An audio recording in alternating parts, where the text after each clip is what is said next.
السلام عليكم ورحمة الله تعالى وبركاته. مرحبا بكم كامل خوتي وخواتاتي، وشكرا من القلب لكل واحد يتابع قناة رادار انفو. ان شاء الله تكونوا كامل بخير وعلى خير وربي يحفظكم. قبل ما نبداو في موضوع اليوم، نحب نشكركم بزاف على التفاعل القوي، على التعليقات الإيجابية وعلى الدعم المتواصل ديالكم. صدقوني، كلماتكم تشجع وتعطي دافع كبير باش نكملوا ونقدموا الأفضل ديما. وهاد القناة راهي قناتكم كامل بدون استثناء. موضوع اليوم مهم بزاف، وراه حاضر بقوة في الشارع الجزائري وعلى مواقع التواصل الاجتماعي، وهو التدهور المتواصل للدينار الجزائري قدام اليورو، خاصة في السوق السوداء.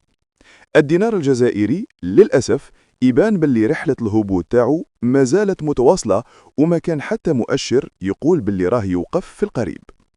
هذا الأسبوع الخسائر تعمقت أكثر، ووصل الفرق بين سعر الصرف الرسمي في البنوك والسوق الموازي إلى حوالي 93%، وهو رقم خطير وما صراتش كيفو من قبل.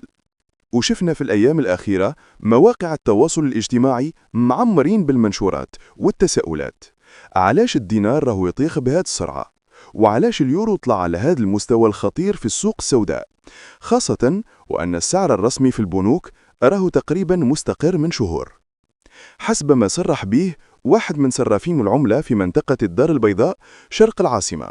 فالأسابيع الأخيرة شهدت طلب غير مسبوق على العملة الصعبة، وخاصة اليورو ومن بعد الدولار.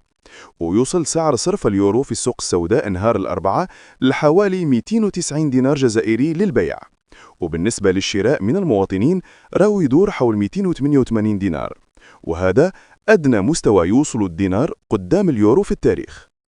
إذا رجعنا شوية اللور، في بداية شهر نوفمبر كان الفرق بين السعر الرسمي والسوق الموازية حوالي 82%، وكان سعر اليورو في السوق السوداء حوالي 273 دينار. وفي نهاية شهر أكتوبر كان السعر قرابة 268 دينار، يعني في أقل من شهر واحد الدينار فقد أكثر من 10% من قيمته، وهذا رقم خطير بزاف. في الوقت اللي البنك المركزي الجزائري يقول باللي 1 يورو يساوي تقريبا 150 دينار والدولار حوالي 130 دينار، نشوف الواقع في السوق حاجة أخرى تماما.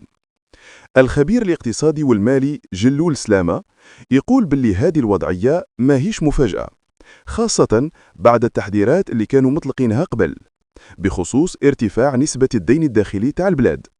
حسب الأرقام الرسمية لسنة 2024 الدين الداخلي وصل حوالي 55% من الناتج الداخلي الخام، واللي يقدروا بحوالي 270 مليار دولار، وهذا وحده عامل ضغط كبير على العملة الوطنية.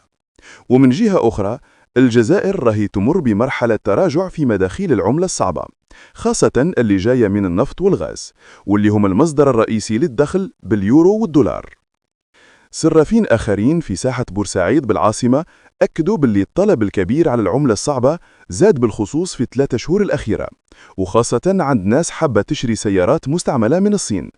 وهنا ندخلوا للنقطة الحساسة.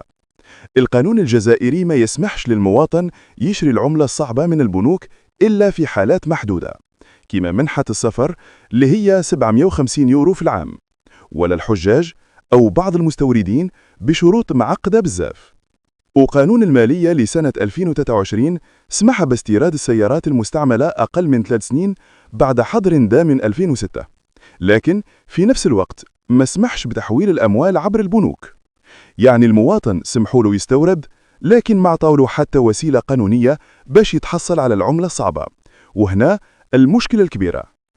هذا الوضع خلى آلاف المواطنين يروحوا للسوق السوداء غصبا عنهم، لأن البنوك ما تعطيش والطلب كبير، والسوق تتحكم فيها قاعدة العرض والطلب. ومساء نهار الاثنين وزارة التجارة الخارجية خرجت ببيان قالت فيه باللي استيراد السيارات المستعملة بشكل جماعي ممنوع، ومسموح غير للأفراد المقيمين داخل الوطن فقط. لكن رغم هذا الضغط مازال موجود، والطلب على اليورو والدولار مازال طالع، والدينار راهو يدفع على الثمن. في الأخير يبقى السؤال المطروح: إلى متى يستمر هذا الوضع؟ وهل كاين حلول حقيقية ترجع التوازن لسوق الصرف؟ ولا المواطن يبقى ديما هو الحلقة الأضعف؟ خوتي، هذا كان موضوع اليوم. إذا عجبكم التحليل ما تنساوش تديروا لايك وتشاركوا الفيديو مع أصحابكم وتخليوا تعليقاتكم، رأيكم يهمنا بزاف. كان معكم قناة رادار إنفو، والسلام عليكم ورحمة الله تعالى وبركاته.